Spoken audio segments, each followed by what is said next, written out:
بسم اللہ الرحمن الرحیم۔ قصہ ایک جمن میاں کی ٹوپی کا۔ ایک میاں جی ٹرین میں سفر کر رہے تھے۔ ان کے پاس بیٹھے شاستری جی انہیں غور سے دیکھنے لگے۔ جب میاں جی نے وجہ پوچھی تو شاستری جی نے کہا، ہمارے دادا بھی ایسی ہی ٹوپی پہنا کرتے تھے۔ کیا یہ وہی ٹوپی تو نہیں ہے جو تم نے پہن رکھی ہے؟ تم کہاں سے ہو؟ میاں جی، ایودھیا سے۔ یہ جواب سن کر شاستری جی اچھل پڑے اور کہنے لگے، او ہو، تو یہ ضرور میرے دادا کی ٹوپی ہوگی۔ وہ بھی ایسی ہی کپڑے کی ٹوپی پہنا کرتے تھے۔ تم مجھے میرے دادا کی ٹوپی واپس کر دو، یہ ہماری آستھا کا مسئلہ ہے۔ میاں جی کہنے لگے، بھائی، یہ ٹوپی ہمارے بابا کی آخری نشانی، یہی ٹوپی پہن کر جمعے کی نماز پڑھنے جایا کرتے۔ لیکن شاستری جی نے کہا، میں نے اسلام کا مطالعہ کیا ہے، نماز کے دوران ٹوپی پہننا ضروری نہیں ہے، لہٰذا یہ ٹوپی مجھے دے دو۔ میاں جی کنفیوزیا گئے تھے۔ اب شاستری جی کے ساتھ ڈبے میں بیٹھے مشرا، پانڈے، چوبے جیسے اور بھی کئی لوگ ٹوپی دینے کا زور زور سے مطالبہ کرنے لگے۔ اتنا ہی نہیں بلکہ کونے میں بیٹھے سفید داڑھی میں پگڑی باندھے بزرگ مولانا نے یہ بھی کہا کہ ٹوپی دینے سے کیا نقصان ہوگا۔ ڈبے میں امن اور بھائی چارے کی فضا پیدا کرنے کے لیے اپنی یہ ٹوپی آپ انہیں دے دیں۔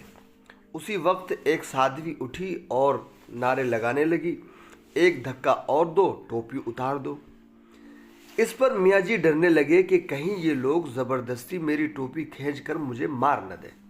چنانچہ انہوں نے ٹرین کی زنجیر کھینچی اور گارڈ کو بلا کر شکایت کی۔ گارڈ نے کہا، تم دونوں کے پاس کیا ثبوت ہے کہ یہ ٹوپی تمہاری ہے؟ دونوں خاموش۔ گارڈ نے حکم دیا کہ دونوں ٹوپی آدھی آدھی کر کے پھاڑ کر کے لے لو۔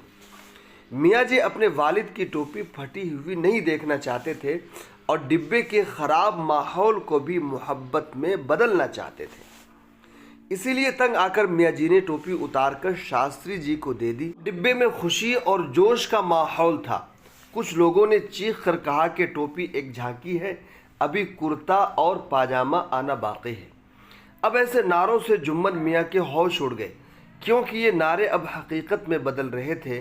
سامنے چوبے جی دعویٰ کر رہے تھے کہ میاں جی کا کرتا ان کے نانا کے کرتے سے ملتا ہے۔ ثبوت کے لیے موبائل کی تصویر میں اس نے اسی رنگ کا کرتا بھی دکھایا جو میاں جی نے پہنا تھا، جسے ڈبے کے سارے مجمع نے سچ مان لیا۔ یہی نہیں، پگڑی والے مولانا نے فتویٰ بھی دے دیا، کرتا دینے سے کیا نقصان ہوگا، مجبوری میں بنیان میں بھی نماز پڑھی جا سکتی ہے۔ ان مولانا کی ریزرویشن کی تصدیق نہیں ہوئی تھی، لیکن شاستری جی نے انہیں انعام کے طور پر ایک سیٹ دے دی جو انہوں نے اپنے چھوٹے پوتے کے لیے بک کرائی تھی۔ آخر میاں جی نے اپنی جان بچانے کے لیے کرتا بھی دے دیا۔ اس طرح ڈبے میں سے کوئی ایک کے بعد ایک کپڑے مانگنے لگا اور تنگ آ کر میاں جی اپنے کپڑے بھی دیتے رہے۔ لیکن جب بات پاجامہ تک پہنچی تو میاں جی کو غصہ آ گیا۔ اپنے تھیلے سے کانسٹیٹیوشن کی کاپی نکالی اور چلا کر بولے، مجھے اپنے کپڑے پہننے کا حق ہے۔ اگر یہ کپڑے آپ کے ہیں تو آپ عدالت میں جائیں اور ثابت کریں اور عدالت سے لے جائیں۔ میں آپ کو اپنے کپڑے نہیں دوں گا۔ تب سامنے بیٹھے بجرنگی بابو جی نے چیخ کر کہا کہ اگر تم نے نہیں دیا تو ہم تمہاری جان لے لیں گے۔ پھر میاں جی نے تھیلے سے قرآن پاک نکالا اور کہا کہ اگر آپ ظلم کریں گے تو جواب میں آپ پر ظلم نہیں کروں گا، کیونکہ قرآن ہمیں ظلم کرنا نہیں سکھاتا، بلکہ میں آپ سے پیار سے بات کروں گا، کیونکہ محبت قرآن کا پیغام ہے۔ لیکن ہمارے نرم دل سے فائدہ اٹھا کر اگر آپ اپنی ضد پر ڈٹے رہے تو میں بھی اپنی جگہ ڈٹا رہوں گا، میں پاجامہ نہیں دوں گا اور آپ کو دیے گئے اپنے کپڑے بھی واپس لے لوں گا۔ اس اسٹیشن پر میرے بھائی رہتے ہیں۔ میاں جی کا یہ روپ دیکھ کر شاستری، چوبے، پانڈے سب دنگ رہ گئے۔ تب تک دوسرا اسٹیشن آ چکا تھا۔ جیسے ہی ٹرین رکی، سب میاں جی کے کپڑے وہیں پھینک کر ٹرین سے باہر بھاگے۔ تب تک میاں جی سمجھ گئے تھے کہ انہوں نے شروع ہی سے اپنی ٹوپی دے کر ظالموں کے حوصلے بلند کیے تھے اور ظلم کے نئے دروازے کھول دیے تھے۔ اگر وہ پہلے ہی سے اپنی بات پر ڈٹے رہتے تو یہ ماجرا دیکھنا نہ پڑتا۔ یاد رکھیں کہ ظلم کا بدلہ ظلم نہیں، لیکن ظالم کی ہر خواہش کو پورا کرنا، ظلم کی حوصلہ افزائی کرنا ہے، ظلم کو بڑھاوا دینا ہے۔ ظلم کا مقابلہ کرنے کے لیے ایک جٹ ہونا ہوگا، اپنے پیاروں کی مدد کے لیے آگے ہونا ہوگا۔